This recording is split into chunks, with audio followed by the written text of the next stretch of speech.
आदाब, नमस्कार, सत श्री अकाल। मैं हूं साइमा और आप देख रहे हैं खबरों की दुनिया। नजर डालते हैं इस वक्त की बड़ी खबरों पर।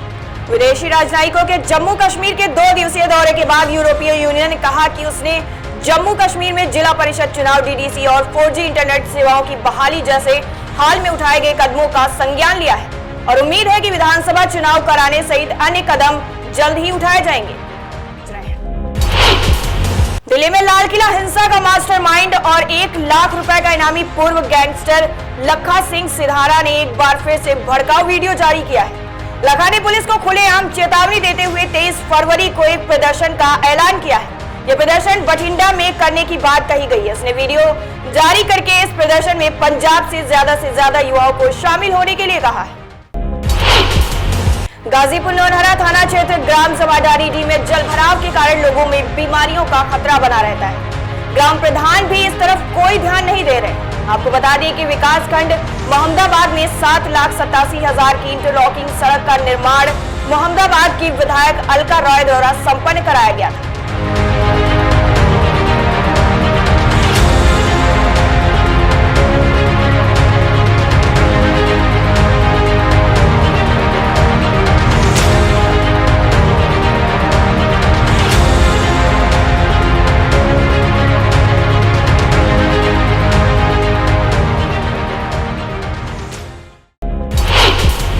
जनपद उन्नाव के राज्य संयुक्त कर्मचारी परिषद उत्तर प्रदेश के राष्ट्रीय नेतृत्व में सरकार की हठधर्मिता और सरकार द्वारा कर्मचारियों की नकारात्मक रवैये से निराश होकर सभी कर्मचारियों ने काला फीता बांधकर विरोध प्रदर्शन किया है। उन्होंने कहा कि अगर सरकार महंगाई पर रोक नहीं लगा पा रही है और हर चीजों पर महंगाई आसमान छूती चली जा रही है तो कर्मचारियों का महंगाई भत्ता दे और बताया कि समान कर्मचारियों का समान वेतन भत्ता भी होना चाहिए।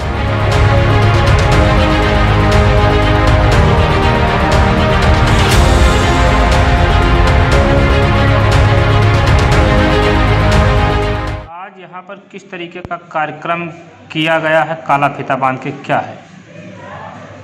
आज राज्य कर्मचारी संयुक्त परिषद उत्तर प्रदेश के प्रांतीय नेतृत्व के आह्वान पर हम लोग सरकार की हठधर्मिता और सरकार द्वारा कर्मचारियों के प्रति नकारात्मक एवं उपेक्षापूर्ण रवैये से क्षुब्ध एवं निराश होकर आज हम सभी लोग काला फीता बांधकर जनपद उन्नाव के सभी कर्मचारी एवं पदाधिकारी सरकार के जो निराशावादी सरकार का दृष्टिकोण है, जो कर्मचारियों की जो सरकार की नकारात्मक सोच है कर्मचारियों के प्रति, उसके लिए हम लोग आज विरोध दर्ज करा रहे हैं और सरकार से हम मांग करते हैं कि जब सरकार महंगाई पे रोक नहीं लगा पा रही है, पेट्रोल दिन पे दिन महंगा होता चला जा रहा है, खाने की वस्तुएं भी सब महंगी होती चली जा रही हैं, हर चीज़ में महंगाई है, गरीब से अमीर आदमी हर आदमी प्रभावित है महंगाई से, तो उसमें हमारा महंगाई भत्ता क्यों फ्रीज किया गया है, उसको बहाल किया जाए। हम सरकार से मांग करते हैं कि हमारी जो पुरानी पेंशन व्यवस्था थी जिससे कर्मचारियों को सामाजिक सुरक्षा प्राप्त होती थी वो बहाल की जाए। जब जनप्रतिनिधियों के लिए पुरानी पेंशन बहाल हो सकती है, जनप्रतिनिधियों को एक के बजाय 3-3 पुरानी पेंशन का लाभ दिया जा सकता है, तो सरकारी कर्मचारियों को क्यों नहीं दिया जा सकता। और दूसरी चीज़ है कि हमारे जो संविदा कर्मचारी हैं, जो ठेकेदारी प्रथा आउटसोर्सिंग प्रथा सरकार ने शुरू की है, वो किसी भी दृष्टिकोण से न्यायोचित नहीं है। ये निजीकरण की ओर बढ़ावा है जिससे समाज का नुकसान ही होगा, इसमें सरकार का भी नुकसान है और उसमें पूंजीपतियों का फायदा होगा। नहीं मानी तो आप क्या करेंगे? अगर सरकार हमारी बात देखिए, हमारी बात सरकार जरूर मानेगी। हमें आशा ही नहीं पूर्ण विश्वास है कि हम लोग शांतिपूर्ण तरीके से शांतिपूर्ण तरीके से काला फीता बांधकर 19 फरवरी से 27 फरवरी तक हम लोग काला फीता बांध के विरोध दर्ज कराएंगे और उसके बाद 28 फरवरी से 17 मार्च तक हम लोग कार्यालयों में कार्य करते हुए गेट मीटिंग और जन जागरण करेंगे और 18 मार्च सन 2021 को झाड़ी शाह बाबा बाजार उन्नाव में हम लोग सांकेतिक सामूहिक रूप से उपवास रखेंगे। उपवास रखकर धरना देंगे और माननीय मुख्यमंत्री जी को माननीय जिलाधिकारी महोदय के माध्यम से ज्ञापन सौंपेंगे। डॉक्टर साहब, जो आप कार्य कर रहे हैं, काला फीता बांध के विरोध प्रदर्शन दर्ज कर रहे हैं, क्या इसमें कार्य बाधित रहेगा कि कार्य चालू रहेगा? इसमें कार्य चालू रहेगा। इसमें कार्य, राजकीय कार्य किसी भी तरह से नहीं प्रभावित होगा। हम लोग सरकार और देश के साथ कंधे से कंधा मिलाकर चल रहे हैं और हम सरकार से अनुरोध करते हैं कि हमारी जो जायज मांगे हैं, 27 सूत्री मांगे, उन पे सरकार विचार करे और हमारे प्रांतीय नेतृत्व के साथ वार्ता कर समस्याओं का समाधान करे। उन्नाव में सनसनीखेज व चुनौतीपूर्ण दोहरे हत्याकांड को अंजाम देने वाले अपराधियों को पुलिस ने गिरफ्तार कर लिया है। जनपद उन्नाव के डबल हत्याकांड में अपर पुलिस महानिदेशक ने खुलासा करते हुए कहा है कि असोहा पुलिस टीम द्वारा उच्च धाराओं में मुकदमा पंजीकृत किया गया है। लड़कियों को जहर दिया गया था, जिसमें 2 लड़कियों की मौके पर ही मृत्यु हो चुकी है और एक लड़की की कानपुर में रेजेंसी अस्पताल में गंभीर हालत में भर्ती कराया गया था, जिसका उपचार अभी भी चल रहा है। उसका इन लड़कियों से परिचय हो गया था। कड़ाई से पूछताछ करने के उपरांत विनय के द्वारा पूरे घटनाक्रम का खुलासा किया गया है। उसके द्वारा कन्फेशन किया गया है। उसके कन्फेशन के मुताबिक लॉकडाउन के समय से उसका इनमें से एक बच्ची के साथ अच्छी दोस्ती हो गई थी। तीनों बच्चियां एक साथ खेतों पर अपने काम से जाती थी, चारा काटने के लिए और लकड़ी बटोरने के लिए जाती थी। उसे इनके दिन प्रतिदिन की क्रियाओं के बारे में मालूम था। वो भी उस हिसाब से अपने खेत पर जाता था। खेतों पर ही बैठ के दोनों आपस में बात करते थे। धीरे धीरे विनय को उस बच्ची से प्रेम हो गया और इसका उसने इजहार भी किया। उसने बच्ची से उसका फोन नंबर भी मांगा। लड़की द्वारा अपना फोन नंबर देने से मना कर दिया गया और इससे प्रेम के इजहार को भी नकार दिया गया, जिससे रुष्ट होकर उसने पहले उस पर दबाव डालने की कोशिश की कि वो बार बार प्रपोजल देने से संभवतः या चिट्ठी भेजने से संभवतः लड़की स्वीकार कर लेगी। लड़की द्वारा अपना नंबर देने से मना करने के उपरांत ईर्ष्यावश उसके द्वारा ये घटना कारित की गई है। उसके घर में मौजूद खेती के काम में इस्तेमाल होने वाले कीटनाशक को उसके द्वारा पानी की बोतल में मिलाकर रखा गया था। कुछ नमकीन उसने अपने इस सहयोगी नाबालिग लड़के को भेज के मंगवाया था। लड़कियां भी दुकान से उस दिन, जो गांव की एक दुकान है, वहां से कुछ नमकीन खरीद कर गई थी। इन लोगों ने विनय के खेत के पास में बैठकर नमकीन साथ में खाया, काफी देर गपशप की और उसके बाद विनय ने पानी की उस बोतल को अपनी उस दोस्त लड़की को दिया। लड़की के पीने के बाद उसकी दोनों बहनों ने भी छीनकर वो पानी पिया। विनय ने उनको मना करने की कोशिश की, लेकिन लड़कियों ने नहीं माना और तीनों ने उस पानी का सेवन किया। पानी पीने के बाद लड़कियां बेहोश हो गईं और उनके मुंह से झाग आने लगा।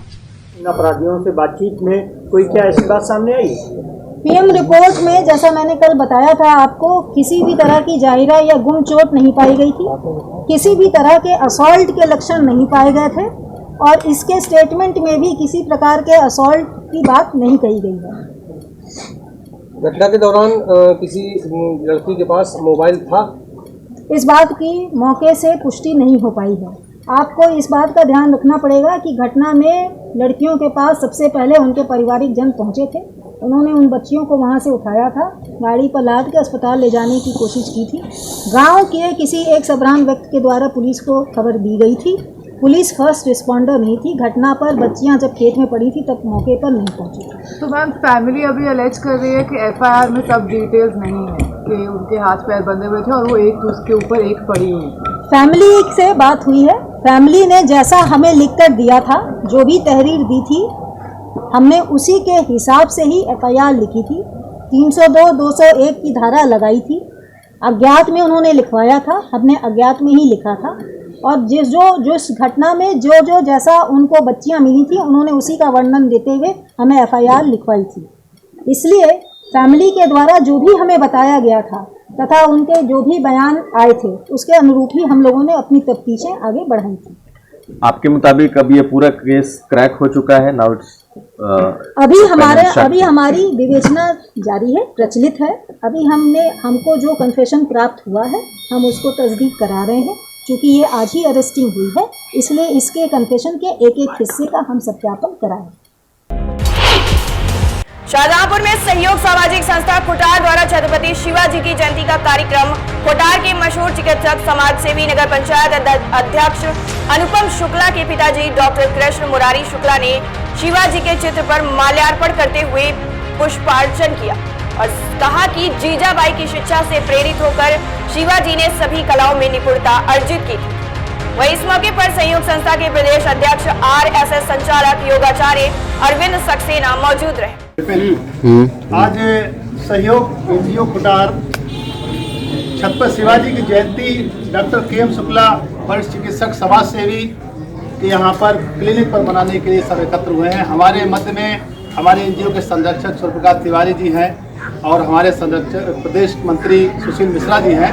हम उनसे निवेदन करेंगे कि वो आज इस जयंती के पर्व पर 2 शब्द कहें। साथ में हमारे चाचा जी श्री रामशंकर मिश्रा जी भी हैं, सुशील मिश्रा जी 2 शब्द बोलिए। और आज 19 फरवरी 1627 को शिवाजी का जन्म हुआ था, जो कि इनकी माता जीजाबाई थी और इनके पिताजी भी थे। आगे चल के ये बाल्य अवस्था से काफ़ी होनहार थे और इनके पिताजी ने जो है वो दूसरी शादी कर ली, तो इन्हें पिताजी का प्यार नहीं मिला। इनकी माता जीजाबाई ने बड़ा ही लालन पालन किया इनका और बहुत अच्छी परवरिश की। कुतुबुल्लाहपुर में छत्रपति शिवाजी की जयंती बड़े धूमधाम से मनाई गई। वहीं इस मौके पर मुख्य अतिथि भारतीय जनता पार्टी नेता विजय शांति मौजूद रहीं और शिवाजी के बताए गए रास्ते पर चलने की लोगों से अपील की।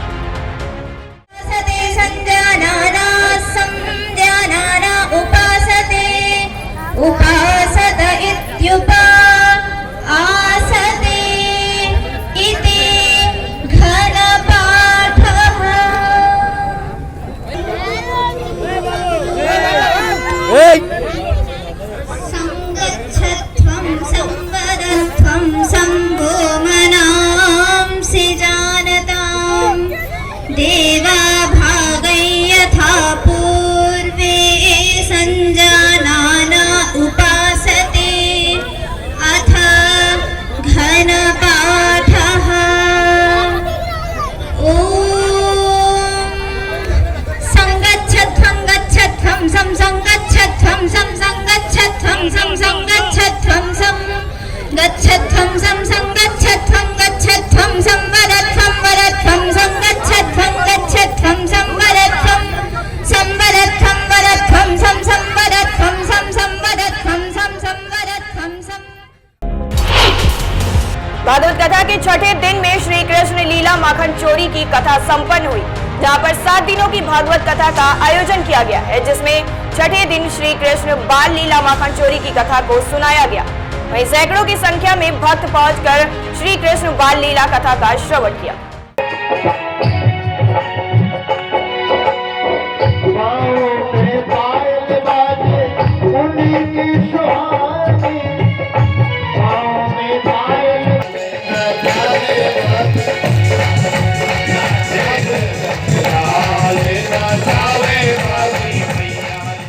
जी, आपका क्या नाम है?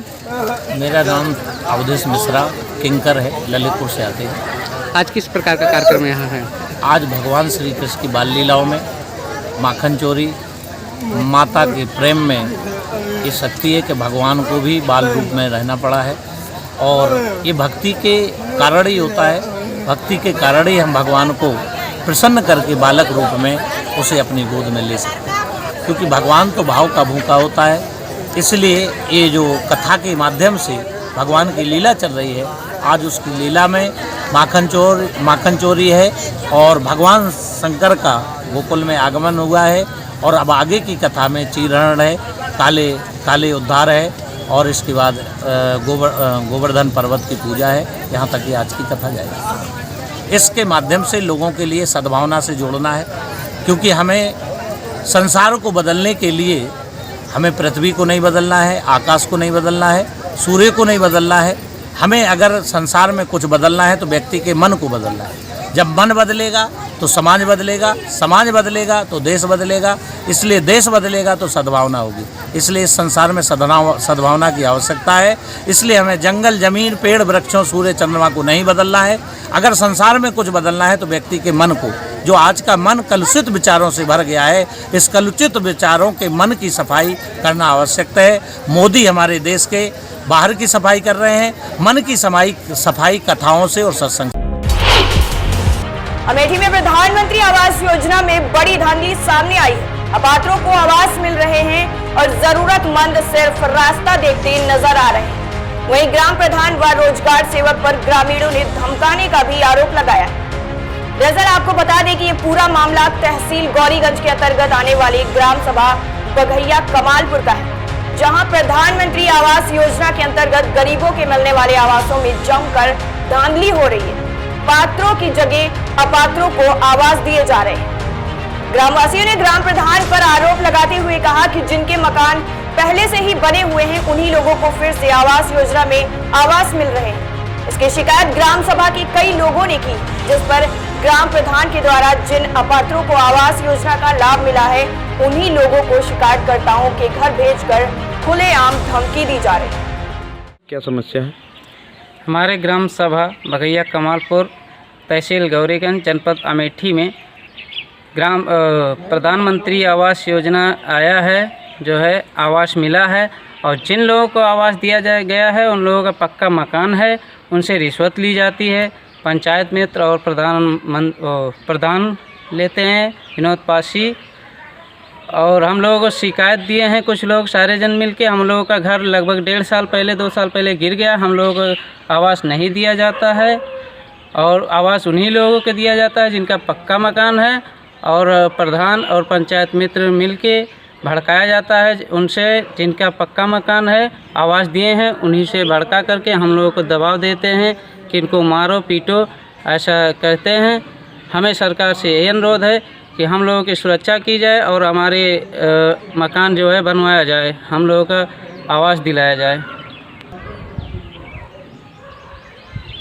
क्या नाम है आपका दादा? नगेश सर।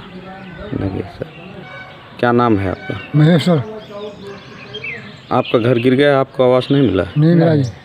आपका क्या नाम है? जगह सर। झांसी में उत्तर मध्य रेल महाप्रबंधक उत्तर मध्य रेलवे विनय कुमार त्रिपाठी ने उत्तर मध्य रेलवे मुख्यालय के प्रमुख विभागाध्यक्षों की टीम के साथ झांसी मंडल का वार्षिक निरीक्षण किया। यह निरीक्षण सुबह से शुरू होकर देर शाम तक चलता रहा। इस दौरान मंडल के धौलपुर झांसी रेलखंड का भी निरीक्षण किया गया। धौलपुर से प्रारंभ होकर निरीक्षण के दौरान निरीक्षण यान की पिछली खिड़की से ट्रैक का भी निरीक्षण किया गया। साथ ही major curve, Chambal bridge level crossing, gang, 3 स्टेशनों, yard, turn out, USFD team, speed trial का सघन निरीक्षण भी किया गया। जो रेलवे के सेफ्टी से संबंधित होते हैं ज़्यादातर वो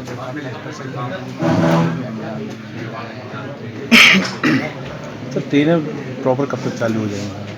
ट्रेनें तो धीरे धीरे ही चालू होंगी, क्योंकि अभी भी कोरोना का इशू तो गया तो है। सर कोरोना के बाद पूरा देश खुल गया है, और सर अभी भी सर झांसी में सर जो मुख्य ट्रेन है सर उनका संचालन बंद है। थोड़ा बताएंगे कब चालू होगा? पूरा देश खुल गया है, अच्छी बात है, पर सोशल डिस्टेंसिंग और जो उसका प्रोटोकॉल है उसको फॉलो करके ही चलाया जा सकता है।